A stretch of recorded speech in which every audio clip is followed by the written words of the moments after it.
लो, सब बढ़िया लो। इसमें क्या खास बात है? थोड़े में ज्यादा स्वाद, यही तो है इसकी खास बात। नमस्कार, मैं हूं पंकज त्रिपाठी और आप देख रहे हैं TV9 डिजिटल। अक्षय तृतीया के शुभ अवसर पर चार धाम यात्रा की शुरुआत हो चुकी है। केदारनाथ धाम के कपाट 2 मई को खुल जाएंगे। आज बाबा के दरबार में फूलों की कई कुंटल फूलों की सजावट हुई है।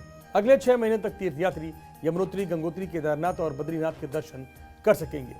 केदारनाथ यात्रा को चार धाम की यात्राओं में सबसे शुभ माना गया है। इस पूरी पुण्य यात्रा में केदारनाथ धाम का विशेष महत्व है। यह भारत के स्थापित 12 ज्योतिर्लिंगों में से एक है। चार धाम यात्रा में सबसे पहले गंगोत्री धाम और फिर यमुनोत्री धाम के कपाट खुलते हैं। इसके बाद केदारनाथ और उसके बाद अंत में बद्रीनाथ धाम के कपाट खुलते हैं।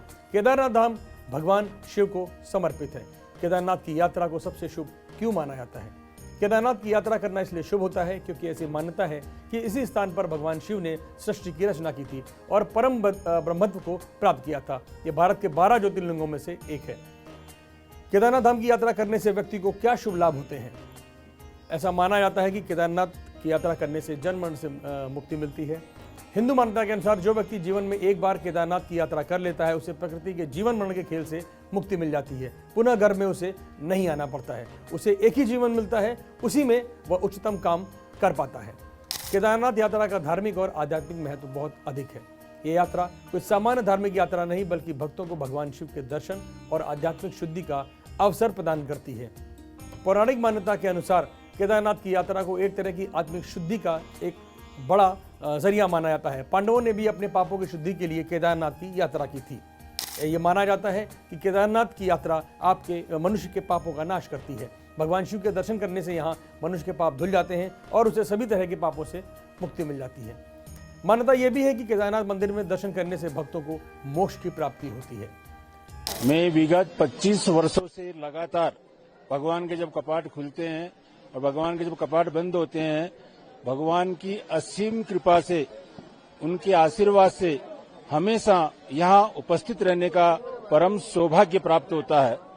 और पिछले वर्ष श्रावण मास में यहाँ 40 दिन रह करके जो बाबा केदारनाथ जी ने अनुष्ठान करवाया है, वो अनुष्ठान तो इतना अद्भुत और अलौकिक था कि जिसके बारे में हम ठीक से बता भी नहीं सकते हैं। हम सब लोग बहुत भाग्यशाली हैं कि हम भारत भूमि के अंदर रह रहे हैं और जहां पर भगवान केदारनाथ साक्षात विराजमान है। मैं ये समस्त देशवासियों से ये आह्वान करता हूं कि जीवन के अंदर जरूर यात्राएं करें। यात्रा के अंदर 3 अक्षर है, या तय रा। या यानी यातना, तय यानी उसे तारने वाली, रा यानी परब्रह्म परमात्मा से मिलाने वाली। तो जीवन के अंदर यात्रा जरूर करें। बाबा केदारनाथ के दर्शन करने साक्षात यहाँ विराजमान है और जीवन के अंदर निरंतर 12 ज्योतिर्लिंगों के अंदर 4 धाम में आकर के यहाँ के ऊपर दर्शन करें। देखिए सामने सुमेरु पर्वत है। सुमेरु पर्वत के मध्य में बाबा केदारनाथ का निवास है और ये साक्षात जो है भगवान का यहाँ सानिध्य है। और आपने देखा होगा 2013 में जो आपदा आई थी, उसके अंदर जो एक दिव्य शिला आकर के किस तरह से इस मंदिर की रक्षा की थी। तो नारायण इसका इस बात का प्रमाण है ये कि भगवान यहाँ साक्षात विराजमान है। केदारनाथ ज्योतिर्लिंग में जन्म मृत्यु के चक्र से मुक्ति का एक विशेष महत्व है। कहा जाता है कि जो व्यक्ति केदारनाथ चार धाम यात्रा में केदारनाथ यात्रा जब वो पहुंचता है तीसरी यात्रा में, तब वो जन्म और मृत्यु के चक्र से अपने आप को मुक्त महसूस करता है। केदारनाथ धाम चार धाम यात्रा का एक महत्वपूर्ण हिस्सा है। बद्रीनाथ धाम की यात्रा, जो लोग ऐसा माना जाता है कि जो लोग बद्रीनाथ धाम की यात्रा सीधे चले जाते हैं बिना केदारनाथ की यात्रा किए, उनकी ये यात्रा पूरी नहीं मानी जाती। केदारनाथ की यात्रा एक कठिन और चुनौतीपूर्ण यात्रा है, लेकिन दर्शन और आध्यात्मिक शुद्धि का अवसर प्रदान करने की वजह से लोग गौरीकुंड से केदारनाथ तक की जो 16 किलोमीटर की लंबी यात्रा है, इसे आसानी से 6 से 8 घंटे में पूरा कर लेते हैं। घोड़े और खच्चर के जरिए भी आप 5 से 6 घंटे में और पालकी से 8-9 घंटे में केदारनाथ की यात्रा कर सकते हैं। हाँ, बिल्कुल आपको चेंजेस दिखेंगे। जो सुरक्षा या इन जनरल प्रशासन की जो वर्क है, वो हमने लगभग मुख्यमंत्री महोदय के निर्देशन पे दिसंबर से ही तैयारियां शुरू की थी। दिसंबर से हाईएस्ट लेवल से मीटिंग्स हो रही थी। हम लोग भी जब बर्फ पड़ी थी तब लोग भी विजिट कर रहे थे। इसमें अलग अलग लेवल के थ्रेट्स पुलिस द्वारा आइडेंटिफाई किए। चूंकि ये यात्रा इतने स्केल की है, इतने बड़े लेवल की है, तो हमारी पहली प्रायोरिटी यात्री और यात्री का प्रबंधन होता है। उनकी सुरक्षा हमारा इक्वली जिम्मेदारी हमारी रहती है। इस बार जो अलग चीजें यहाँ पे दिखेगी, तो हम हमने पर्टिकुलर जो टेम्पल है उसकी सुरक्षा को अप करते हुए जो हमारी फ्रिस्किंग स्कैनिंग है उसकी शुरुआत हम मंदिर एरिया में कर रहे हैं। तो अलग अलग टाइप की डीएफएमडीज यहाँ पे रहेगी जिसके गुजरने के बाद ही आप मंदिर में जा सकेंगे। हमारे पास आईटीबीपी की एक कंप्लीट कंपनी रहेगी इस यात्रा प्रबंधन के लिए सीएपीएफ की तरफ से। हमारी अपनी एंटी टेररिस्ट स्क्वाड भी इस पर हमारे पास रहेगी। साथ ही मेरे उत्तराखंड पुलिस की आर्म बटालियंस, होमगार्ड, पीआरडी और हमारी जिला पुलिस की और उत्तराखंड पुलिस की बाकी फोर्स भी हमारे पास पर्याप्त मात्रा में रहेगी, जिसमें प्रबंधन और सुरक्षा दोनों हमारे द्वारा किया जाएगा। सुरक्षा का इंतजाम है वो लगभग हम 80 किलोमीटर पीछे रुद्रप्रयाग डिस्ट्रिक्ट के एंट्री पॉइंट से ही कर रहे हैं।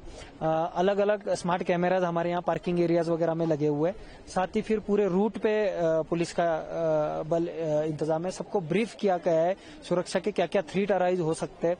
जहां जहां हमारे स्टैम्पेड एरियाज है वहां पे हमने ऑलरेडी बैरिकेडिंग प्लेस किया गया है। तो इस तरीके से मुझे पूरा भरोसा है कि इस बार की यात्रा बहुत सुरक्षित और सुगम रहेगी। केदारनाथ धाम की यात्रा जीवन में एक बार जरूर करनी चाहिए, क्योंकि एक पवित्र ऐसा स्थान है जहां आध्यात्मिक शांति और प्रकृति के सौंदर्य का अद्भुत संगम है।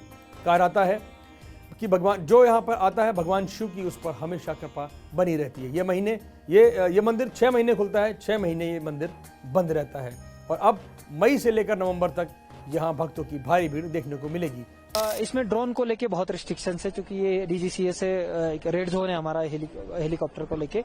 और जो मंदिर का चबूतरा है वहां पे आप सिर्फ फोटोग्राफी कर सकते हैं, रील बनाना और वो बनाना उस पर अब प्रतिबंध लाया गया है। मंदिर के अंदर फोटोग्राफी स्ट्रिक्टली प्रोहिबिटेड है और किसी भी तरीके का अगर इस तरीके की जाती है तो उस पर बहुत स्ट्रिक्ट एक्शन हमारे द्वारा की जाएगी। समस्या इस धाम को लेके थी हमारे पास जब मास्टर प्लान नहीं बना था कि एक क्यू रहती थी, और स्पेशली इस सीजन में, समर सीजन में लगभग 4 आवर्स 5 आवर्स तक क्यूज रहती थी। फिर मंदिर का चूंकि ये बाबा का मंदिर है तो इसमें भोग लगना, शाम की आरती, इस टाइम पे मंदिर बंद होता है तो दर्शन में भी कुछ जगह पे होल्ड करना पड़ता है। तो यात्रियों द्वारा 2 घंटे 3 घंटे से कतार में खड़ा होना, फिर नॉर्मल दर्शन करने के लिए लगभग 3 घंटे 4 घंटे कतार में खड़ा, ये समस्या आ रही थी। टूरिज्म डिपार्टमेंट के इनिशिएटिव से इस बार टोकन सिस्टम हम लोग इम्प्लीमेंट करें। इसमें हर किसी को एक आवरली स्लॉट्स मिलेंगे, 1-1 घंटे के स्लॉट्स में दर्शन डिवाइडेड होंगे। और जो हमारी क्यू है वो हम जिस स्लॉट में भी है उसके सिर्फ 15 मिनट पहले हम वहां पे उनको अलाउ करेंगे। केदारनाथ की महिमा बड़ी निराली है। यह मंदिर उत्तराखंड में बद्रीनाथ और केदारनाथ ये 2 पवित्र स्थल हैं। यहाँ पर इन दोनों ही मंदिरों का अपना अलग अलग महत्व है। इस मंदिर की कोई भी आयु नहीं है। 1000 वर्षों से केदारनाथ एक महत्वपूर्ण धाम रहा है। मई से नवंबर तक की यहाँ यात्रा में सर्दियों के दौरान मंदिर के कपाट पूरी तरह बंद रहते हैं, इसलिए हर साल जब कपाट खुलते हैं तो भगवान शिव के दर्शन करने के लिए भक्तों की भारी भीड़ उमड़ती है। देखिए, बहुत ही शुभ दिन है कल 2 तारीख को और बाबा कपाट के खुल रहे हैं 2 तारीख को, और आप देख रहे हो कितने दिव्य और भव्य तरीके से हमने पूरे इसको प्रीमाइसेस को सजाया है। और सबसे बड़ी बात है कि इस बार हमने 108 कुंटल फूल से पूरे इस प्रांगण को, गेट से लेकर आप शंकराचार्य की जो हमारी स्टैच्यू उसको और संगम आरती को हम लोगों ने बहुत भव्य और दिव्य तरीके से सजाया। इस बार आपको एक अनोखी चीज देखने को मिलेगी। पौराणिक कथा के अनुसार देवी देवताओं ने असुरों से अपने बचाव के लिए देवों के देव महादेव से प्रार्थना की थी, इसीलिए भगवान शिव बैल के रूप में यहाँ प्रकट हुए। इस बैल का नाम था कोडारम। इस बैल में असुरों का नाश करने की शक्ति थी। बैलों के खुरों और सींग ने उनका असुरों का नाश किया, और माना जाता है कि देवताओं ने फिर उनको उन असुरों को मंदाकिनी नदी में उनको प्रभावित किया, और उसके बाद से यहाँ नाम पड़ने लगा केदारनाथ। केदारनाथ में सबसे ज़रूरी चीज़ ये है कि हम केदारनाथ की यात्रा आखिर करते क्यों हैं। 4 धाम की यात्राओं में केदारनाथ की यात्रा तीसरे स्थान पर आती है। केदारनाथ भारत के 12 ज्योतिर्लिंगों में से एक है। 3584 मीटर की ऊंचाई पर स्थित है। यह मंदिर हिमालय से घिरा हुआ है। मान्यताओं के अनुसार मंदिर मूल रूप से पांडवों द्वारा बनाया गया था और बाद में आदि शंकराचार्य द्वारा इसका जीर्णोद्धार करवाया गया था। नरेंद्र मोदी प्रधानमंत्री बनने के बाद से अब तक 6 बार केदारनाथ धाम की यात्रा कर चुके हैं। केदारनाथ धाम की यात्रा को लेकर सबसे ज़रूरी और अहम चीज़ें ये हैं कि जो भी सरकार की 4 धाम यात्राओं को लेकर जो भी गाइडलाइंस है, जो भी पॉलिसी हैं, जो भी नियम हैं, आप उनका पालन कीजिए। और 4 धाम की यात्रा आप मई से शुरू कर सकते हैं, और 30 अप्रैल से ये यात्रा यमुनोत्री के कपाट खुलने से शुरू हुई। यमुनोत्री के बाद गंगोत्री के बाद केदारनाथ, और 2 दिन बाद अब 4 मई से बद्री धाम के भी कपाट खुल जाएंगे। 4 धाम की यात्रा आप कीजिए, आपकी यात्रा शुभ हो। वीडियो कैसा लगा कमेंट में हमें ज़रूर बताएं।